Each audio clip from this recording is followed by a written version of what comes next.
Assalamualaikum, apa khabar guys? Alright.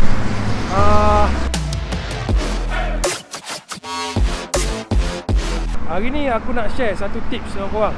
Jom. Tips hari ni, lupa. Aku aku ada tips untuk korang macam mana nak pump angin tayar.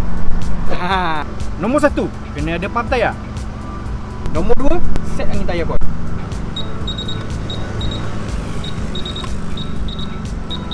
Nombor 3, korang mesti ada tayar.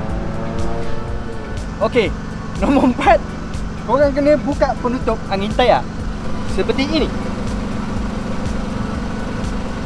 Nombor 5, kena pump. So, kita pump. Bagi dia penuh.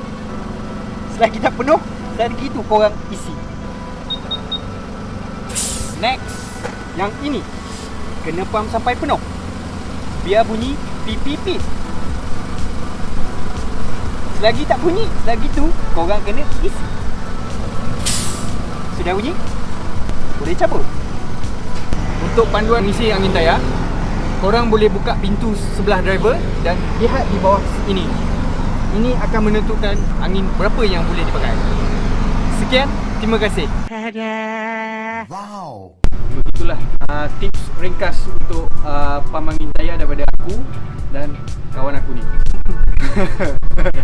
Baik, bagi korang yang masih baru dengan channel ni, kami mohon supaya korang subscribe CMP channel ni, dan kalau korang rasa channel ni berguna, mungkin boleh like, subscribe dan tekan loceng untuk notification video-video yang akan datang. Betul? Yes. Jangan lupa share sekali video ni untuk untuk pengguna lain. Baik, jumpa lagi dalam video yang akan datang. Assalamualaikum.